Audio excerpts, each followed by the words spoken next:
అదే RTV app వార్తల్ని క్షణాల్లో చదివే అవకాశం ఉంటుంది. ఒక న్యూస్ పేపర్, ఒక టెలివిజన్ ఛానల్ మీ చేతుల్లో ఎప్పుడూ ఉంటాయి. త్రికొండ ఎస్ఐ ఎల్ రాము మరియు తన సిబ్బందితో గిర్ని చౌరస్తా దగ్గర వాహనాలు తనిఖీ చేస్తుండగా అనుమానాస్పదంగా ముగ్గురు వ్యక్తులు Honda shine motor cycle number TS16FG 3040 అనే వాహనంపై రాగా వాళ్ళను తనిఖీ చేస్తే వాళ్ళ దగ్గర 20 గ్రాముల ప్యాకెట్లు కలిగిన 3 ప్యాకెట్లు మొత్తం 60 గ్రాముల గంజాయి దొరికింది. వాళ్ళను విచారణ చేస్తే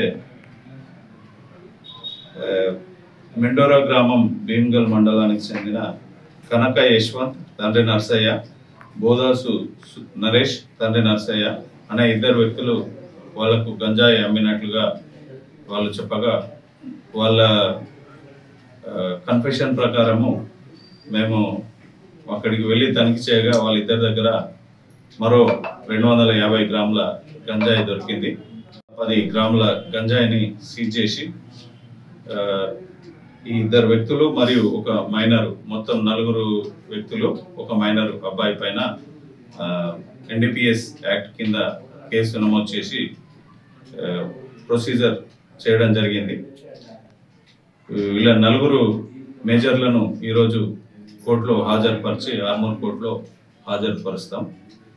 విచారణ జరుగుతుంది. మరిన్ని వీడియోస్ కోసం ఛానల్ ని సబ్స్క్రైబ్ చేయండి. లేటెస్ట్ అప్డేట్స్ కోసం వాట్సాప్ ఛానల్ ని ఫాలో అవ్వండి. ఆ లింక్ డిస్క్రిప్షన్ లో ఉంది.